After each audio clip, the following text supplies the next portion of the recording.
Welcome to the Adventures in Alchemy podcast, where we share tips, techniques, and true stories to support you in using the law of attraction and alchemy to create magic and live the life of your dreams.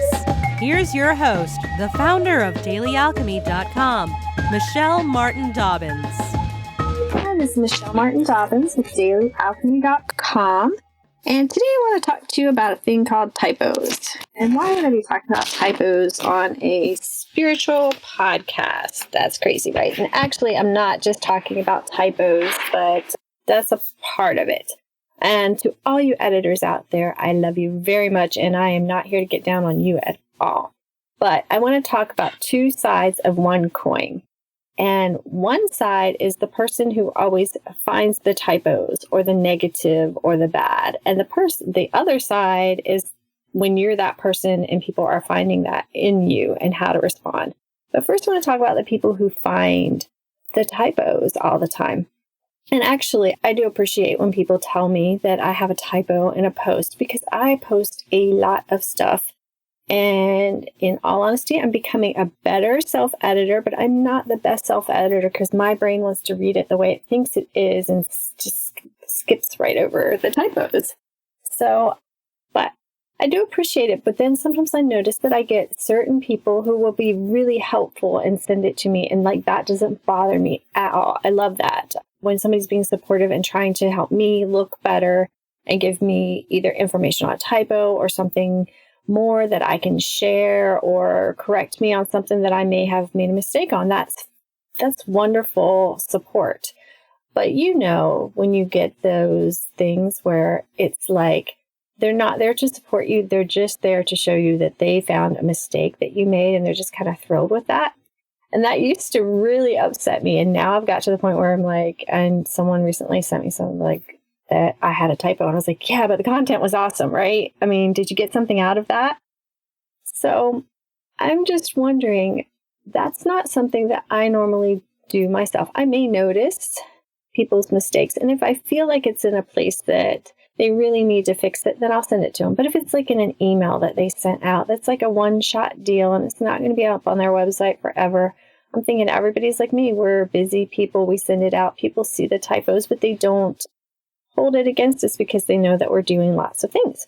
So I would ask you, are you the kind of person who finds typos in people? And why do you do that? Because I have found that the more I lift other people up and support them and find what's good about them, the more I can find what's good about myself.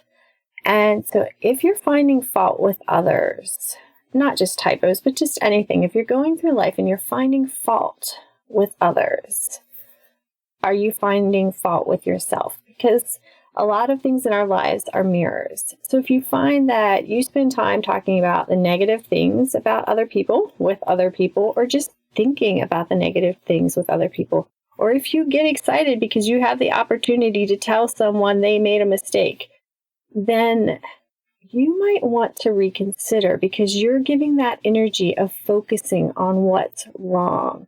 And you're not just doing it to other people, you're doing it to yourself too. I can guarantee it. That's just the way it works.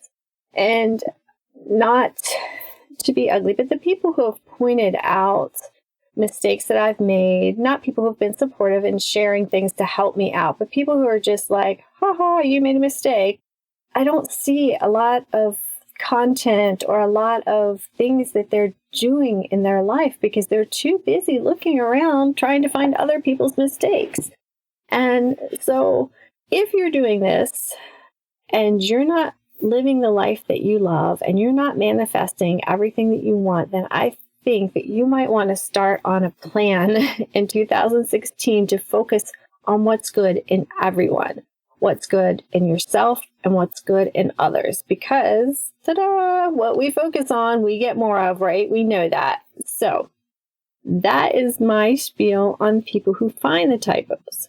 But if you're on that other side of the fence and people are finding your mistakes and bringing your mistakes to light, it can be kind of painful. But I have found over the past 2 years, putting myself out there has been a really scary thing for me. I have some old stories in my family that if you put yourself out there, you're going to be attacked. You need to be aware that when you put yourself out there, bad things are going to happen, or, being overly confident is dangerous. So I have been working through those old stories, and I rarely get those things down. When I first started, I got, not even a huge amount, but quite a few. And, I worked so hard not to have typos, and then I had so many typos. And I think it was because I was resisting it. And I finally got to the point where I decided, you know what? People love me anyway. I love myself.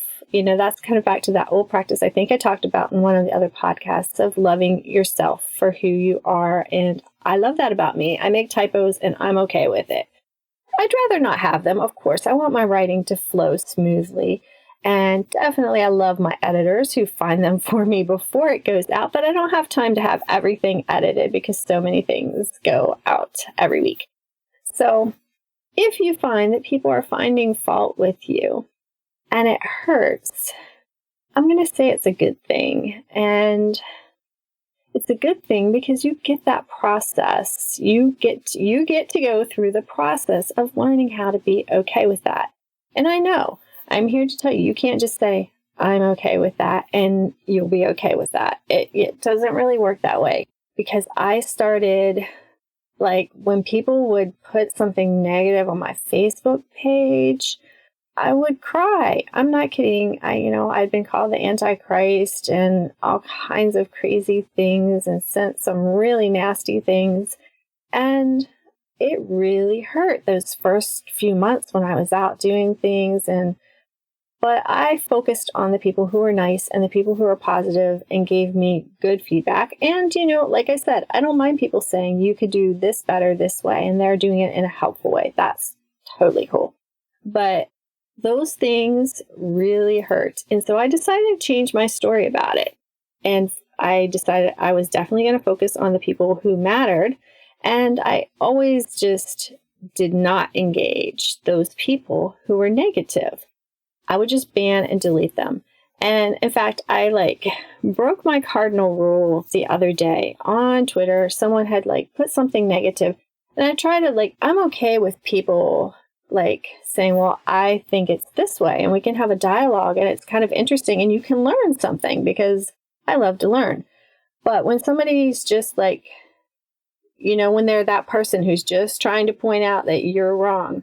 And so the person sent me a retweet, and I don't even remember exactly what the tweet was, but they were saying, oh, I know what it was. I was talking about Leonie's planners and, plan to have a great 2016. He was like, there is only one moment and it's now. You can't plan to have a great 2016. I was like, okay, yeah, I get that, Eckhart Tolle. And I definitely want to focus on that now moment.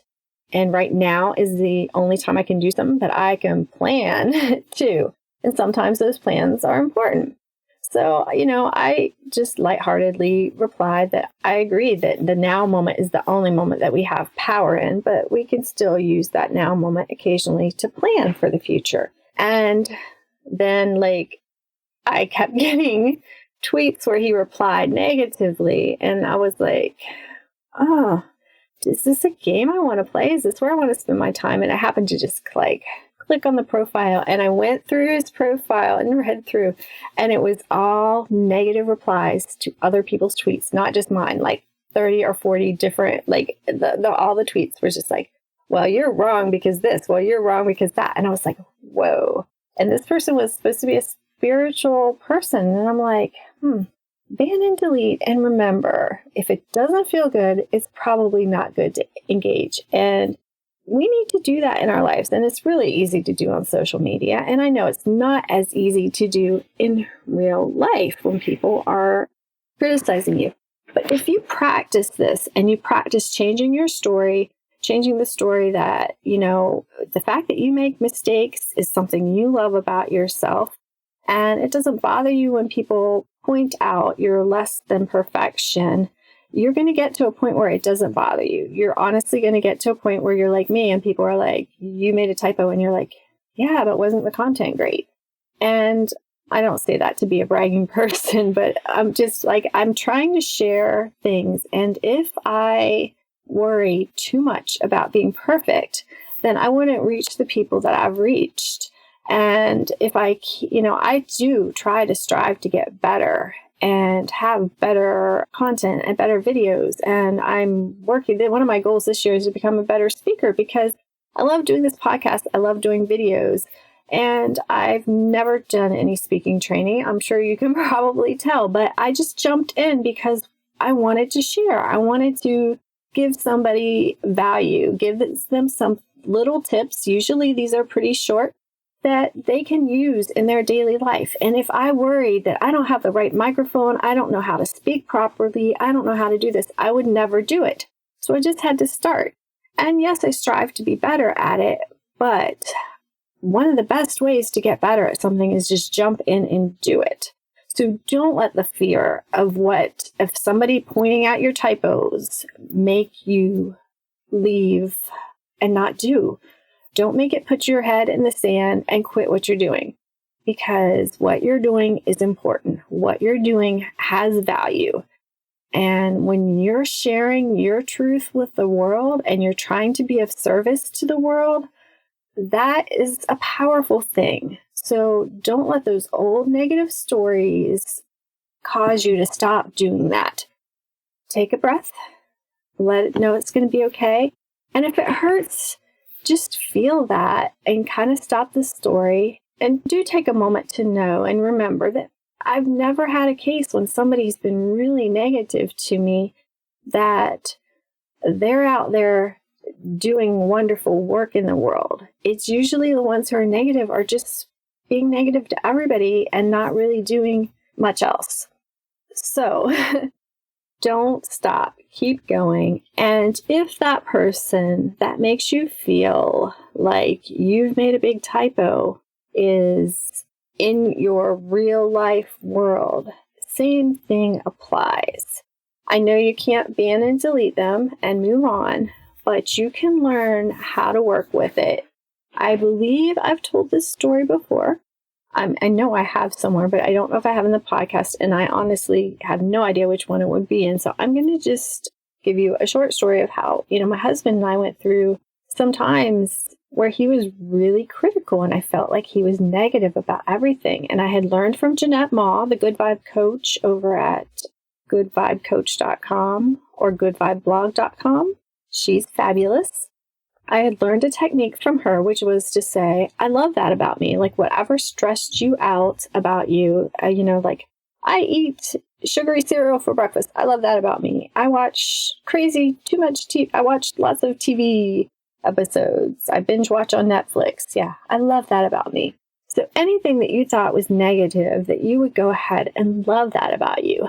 So when my husband started telling me things that I had done that he was being critical, I would say, first I started saying it in my head, I love that about me. And then I kind of got bold and started saying, I love that about me. And he'd be like, what? Why? How could you love that? You left the back door unlocked. How could you love that about me? Meow. I just love that I feel safe enough that I don't worry about it or whatever. And sometimes he would just like shake his head. But I just really persisted in, I'm not going to be critical of myself. I'm going to love myself for every little bit of me. And over time, he would just like, if he would say something, he would start to laugh and he'd go, I know, you love that about you.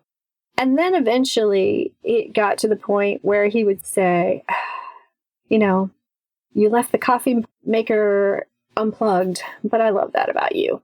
And it came full circle to the point where, not only does my husband, he doesn't criticize me. And in fact, he's gotten so much more supportive. And just like after I claimed it for myself, I didn't sit there and ask him to respect me. I didn't ask him to love the things about me that I loved about me. But he sent me this text and with a picture from our recent trip to Las Vegas. And he said, you look so confident and glowing in this picture. And I was like, that like in the middle times of our marriage was not something that he would say to me. Because we started out really good, and we do what a lot of marriages do. We kind of drifted into this crazy land for a while. And when you're in that kind of situation with anyone, be it your spouse, be it your boyfriend, your girlfriend, your mother, your father, you have to claim your own self-love. You cannot ask them to love you more than you love you. You have to love everything about you, even the crazy quirks that, or the things that you do that aren't perfect. And, it doesn't mean that you can't change and you can't grow, but who you are is wonderful. Who you are is perfectly perfect. And yes, you'll evolve and yes, you'll change, but you'll still be that core perfect person of you. And so I ask you to remember that you love that about yourself. Whatever mistake you make, yours may not be typos. You may not be a writer. You may have, I don't know. Mine was always leaving things unlocked because I just don't worry. I don't think that I don't have that vibration of someone's going to steal something from me, or honestly, that it's going to be a big deal either way. So if you find either yourself or other people making faults, finding faults within you, love the faults and just move forward and focus on what is good and where you want to go. Focus on your dreams, because you don't have to be perfect to live your dreams. You do not.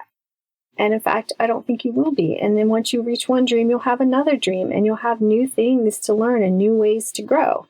And back to the beginning, if you're one who spends a lot of time gossiping or finding negative things in people, sending emails or tweets or Facebook, if you go on Facebook and you're looking for the negative, then you're going to find negative in yourself and in others, and you're not going to get where you want to go.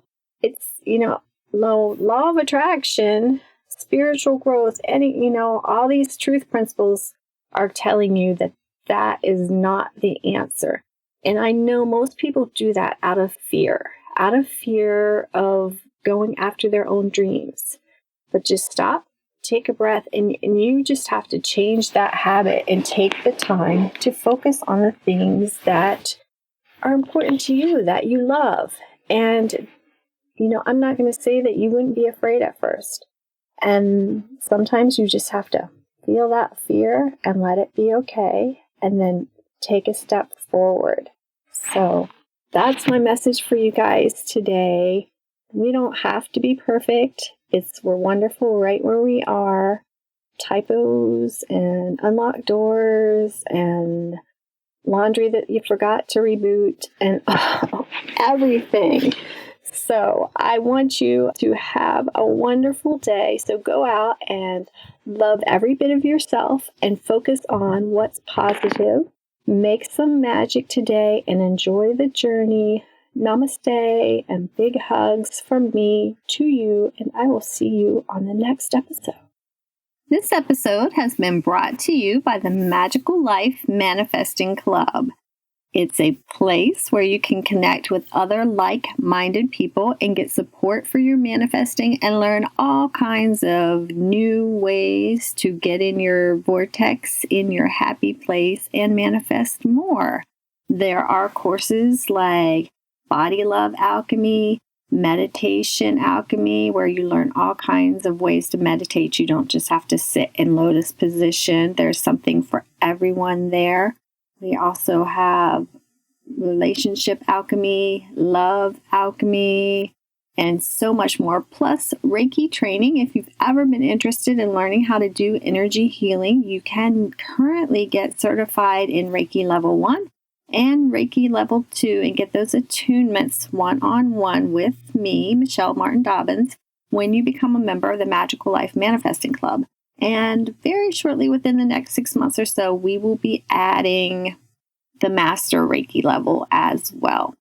So if you're looking for a place that can support you and help you manifest more of the dream life that you want, go to www.dailyalchemy.com and you will find a circle on the right-hand side. This is Magical Life Manifesting Club, and you can go there to learn more about it. Or you can also check, there should be a link in the show notes.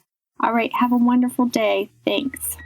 Thanks for listening to the Adventures in Alchemy podcast. Connect with me on thedailyalchemy.com or Facebook at facebook.com/Michelle Dobbins, author. Join us next time for even more magical life tips.